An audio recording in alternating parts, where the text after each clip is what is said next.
వీడి మొద్దు నిద్ర పాడైపోను. ఇక్కడ కర్ర ఎక్కడ తెచ్చింది? అరే ఊరుకోండి బామ్మగారు, పాపం రాజా పొద్దుపోయి ఇచ్చినట్టున్నాడు, కాసేపు పడుకోనివ్వండి. పొద్దుపోయి రావటం ఎందుకు, పొద్దు ఎక్కదాకా పడుకోవటం ఎందుకు? నీకు తెలవదు, నువ్వు వెళ్ళు.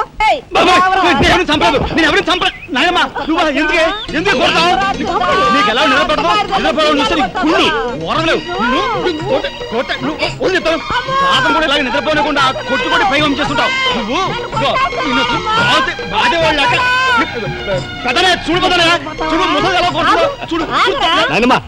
ఆగు. ఏమిటే చిన్నడితో నీకేమిటి? నువ్వు నీ పెళ్ళం ఇట్ట గారాబం చేయబట్టే ఆడు సోంబేర్లా తయారయ్యాడు. సోంబేరి గింబేట ఆగండి. మిట్ట మధ్యాహ్నం దాకా పడుకోవడం మూలంగా ఇంటికి ఉపయోగం, దేశానికి ఉపయోగం తెలుసా? దేశానికి? అవును మరి. నాలాంటి వాళ్ళకి ఉద్యోగం రాకపోవడం వలన స్ట్రైకులు చేసి బస్సులో తగలబెడతామా? అలాంటివి ఏమీ చేయకుండా యువతలు నిద్రపోవడం మూలంగా దేశానికి ఎంత ప్రశాంతత. ఏమిటినైనా లాభం. ఏమ్మా కానీ సంపాదన లేనోడు 3 పూట్ల మిక్కితే ఇంటికి ఎంత ఖర్చు? అందుకే అర్ధరాత్రి వచ్చి మిట్ట మధ్యాహ్నం దాకా నిద్రపోతాను. దాని మూలంగా రాత్రి భోజనం, తెల్లారి కాఫీ, టిఫిన్లు నీకు ఆదా కాదా? ఏనా ఇక పెద్దనే అంటావా? వాడు మధ్యతరగతి మనిషి, బోడు బరువు బాధ్యతలు ఉంటాయి, 10 మందికి సమాధానం చెప్పుకోవాలి కాబట్టి పొద్దునే లేవాలి. ఇక సీతమ్మ లాంటి వదిన అంటావా? ఇంటి చాకరీ బోర్డు అంత ఉంటుంది, ఆవిడ పొద్దునే లేవాలి. ఇక చిన్నయ్య ఇదిగో వీడు ఒక పుస్తకాల పురుగు, ఎప్పుడెప్పుడు ఐఏఎస్ పాస్ అయిపోదామని ఉంటుంది కాబట్టి తను పెందడే లేవాలి. ఇక చిన్నపిల్లలు పొద్దునే ఆడుకోవాలి, చదువుకోవాలి కాబట్టి వాళ్ళు పెందడే లేవాలి. నువ్వు నేను ఎందుకే పెందడే లేవటం? నా మాట విని నాయనమ్మా, నువ్వు నాతో పాటు అర్ధరాత్రి వరకు గాలి తిరుగుడు తిరిగి ఇంటికి వచ్చి నిద్రపోయి లేటుగా లేచావనుకో, ఇంటికి ఖర్చు తగ్గుద్ది, నాకు నీ నస తగ్గుద్ది. ముదిరిపోయావురా. చిన్నబాబు నీళ్ళు తోడుతున్నా, ఎంత పొగర్రా నీకు? ఉదయంతో చాకరీలు చేయించుకుంటావా? ఏంటి దొడాలి, సబ్బెట్టాలి, రఫాడించేస్తానేమనుకున్నావు? నువ్వు చేయాల్సిన పనులు ఉదయంతో చేస్తావు, నేను నిన్ను కేకలు పెడతావు అనుకుంటే నువ్వు ఎదురొస్తావా? అయినా ఈ వయసులో నువ్వు చేయాల్సిన పనులు ఏమిటి? ఏంటయ్యా? నాకు సేవలు చేసుకోవటం. ఏంటి? తాతయ్యకి ఎలాగో సేవలు చేయలేదు, నాకు సేవలు చేసుకో. దేవుడు మెచ్చి నీకు స్వర్గ దూరాలు తెలుస్తాడు. నిజమేనా ముసుల్దానా?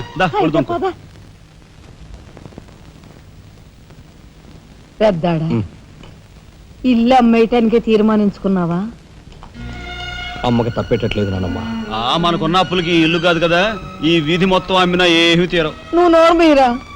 ఆడి మాటలకేం గాని మీ తాతయ్య రెక్కలు బొక్కలు చేసుకుని ఇల్లు కట్టించాడురా. నా బొందులో ప్రాణం ఉండగా అమ్మ నేను నన్ను చంపుకు తిన్నంత ఒట్టే.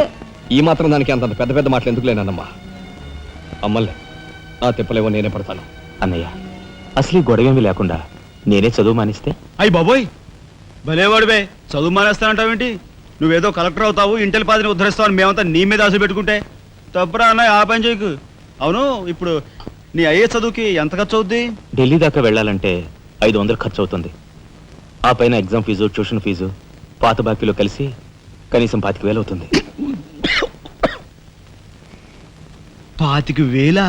మా బాబే అంతేనా? 25,000 అంటే ఇదిగో మా పెద్దనే సర్దుకుంటాడులే. సర్దుకో. సర్దుకోపోతే నువ్వు సర్దుకుంటావా? నువ్వు ఇష్టం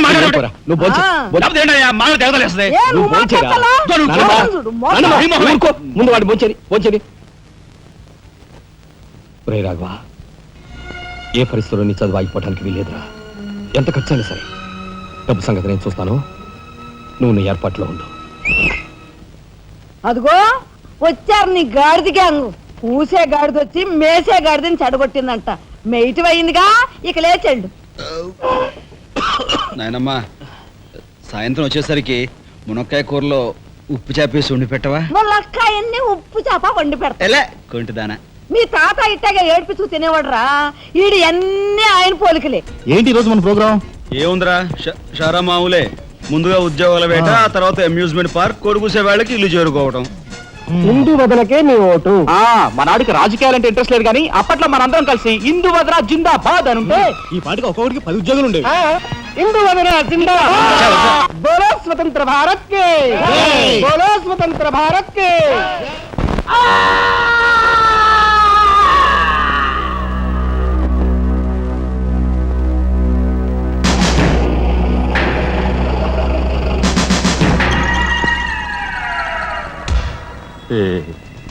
అన్నయ్య చాలా మరగయ్య. ఓ మిత్త సరవల బొడ్డు కనకాంబరం, నీకు ఇంకా కుర్రతనం పోలేదురా. నువ్వు కాన్వెంట్కి ఎక్కువ కాలేజీకి తక్కువ. చిన్నపిల్లలు బట్టల మీద సిరాజల్లుకున్నట్టు మొహం మీద నెత్తురేంట్రా. చుక్క గోరువెచ్చని నీళ్లు బొచ్చుతో వాళ్ళు తీసుకురా.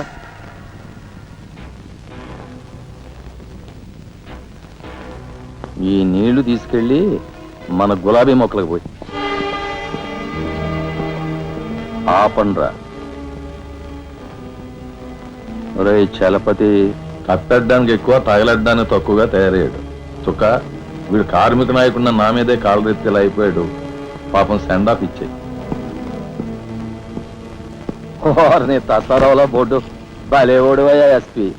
బెల్లం మీద ఈగలు, కళేబరాల మీద రాబందులు, నేరస్తుల మీద మీ డిపార్ట్మెంట్ భలేగా వాలిపోతారా. ఎలా పసిగడతారో గాని. చుక్క ఆ బేసిన్ లోపల పెట్టి పళ్ళెం పట్టరా. చూస్తారేంట్రా సార్? మా పోలీస్ డిపార్ట్మెంట్ ని మీరు వాడుకున్నంత ముద్దుగా మరి ఎవ్వరూ వాడుకోరు.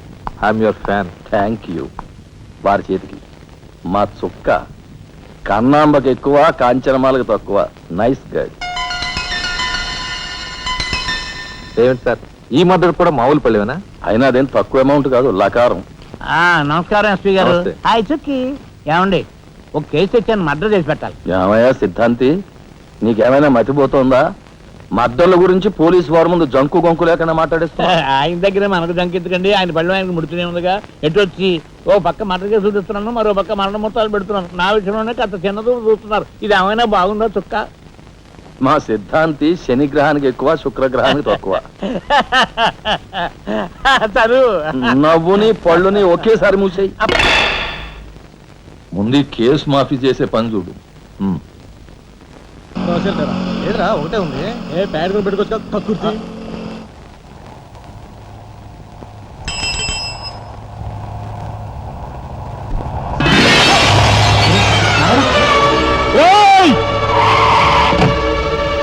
ఏం బాబా కళ్ళు కనపట్టాలా? కాస్త మనసు చూసుకుని నడుపు car.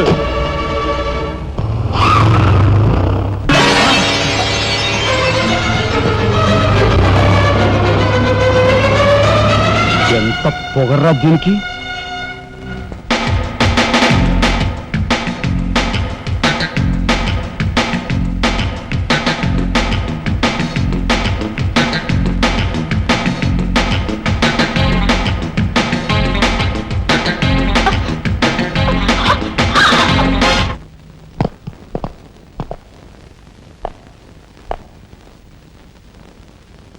Stop!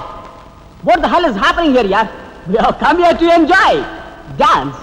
Dance! Stop the music!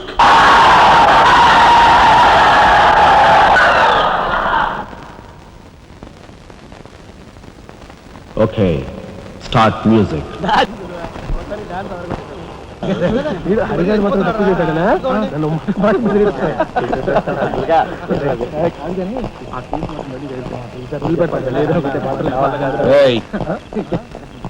షడబుడ్డి ఏంటి సార్? ఎక్కడి నుంచి రాస్తున్నారు? అమ్యూజ్మెంట్ పార్క్ నుంచి. టికెట్లు ఎక్కడ? టికెట్లు చింపేసి కదండి లోపలికి పంపిస్తారు. ఏంట్రా లాజికల్ మాట్లాడుతున్నావు?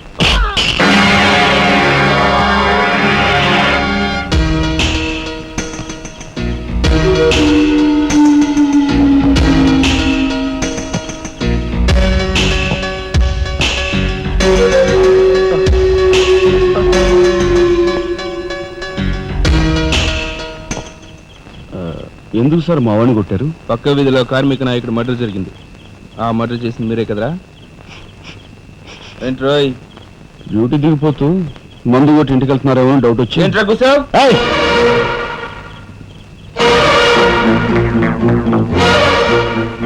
అసలైన నేరస్తులు పట్టుకోవడం చేత కాకపోతే యూనిఫామ్ తీసేసి ఇంట్లో కూర్చో. అంతేగాని రోడ్డు మీద పోయే వాళ్ళని పట్టుకోవాలనుకుంటే ఎవరు ఊరుకోరు. జాగ్రత్త. పోదండి రా.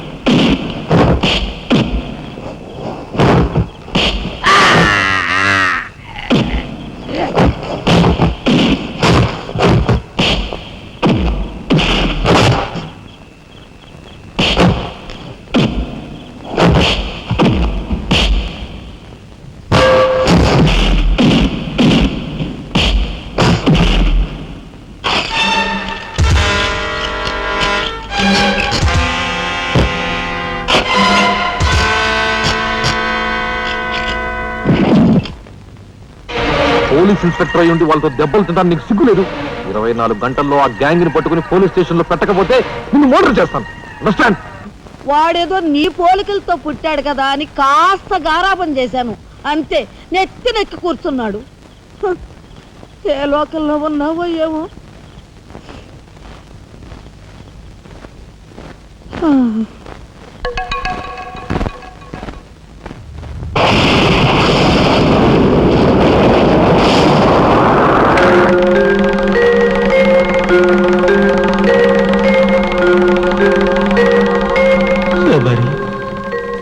ఏమిటి ఆ చూపు? నేను గుర్తుపట్టలేదా? అయ్య నా దేవుడు, నువ్వా? అయ్యా, నన్ను తాకరాదు. ఆత్మ రూపంలో ఉన్న నన్ను తాకితే మాయమైపోతాను. అపచారం అపచారం. అయ్యా, పచ్చికుండగా ఒక్క రోజు కూడా గడ్డం మాయనిచ్చేవాడివి కాదు. మగ మహారాజులాగా మెలమెల మెరిసిపోయేవాడివి. ఇప్పుడు ఏంటయ్యా గడ్డం అట్ట మాసింది? అదక్కడి రూలు. ఏమిటి చిన్నాడు మీద విరుచుకు పడుతున్నావట? వాడు ఒట్టి అల్లరాడైపోయాడయ్యా. వాడిని ఇంటికి రాని వాడి కాళ్ళని కొడతాను. ఎంత పొరపడుతున్నావు శబరి? చిన్నాడంటే ఎవరనుకున్నావు? ఎవరు? నేనే. నీ మీద మమకారం చావక, ప్రేమ తీరక మళ్ళీ వాడి రూపంలో జన్మించాను. వాడే నేను, నేనే వాడు. నువ్వా? చిన్నాడిది నీ అంశ? ఒట్టు.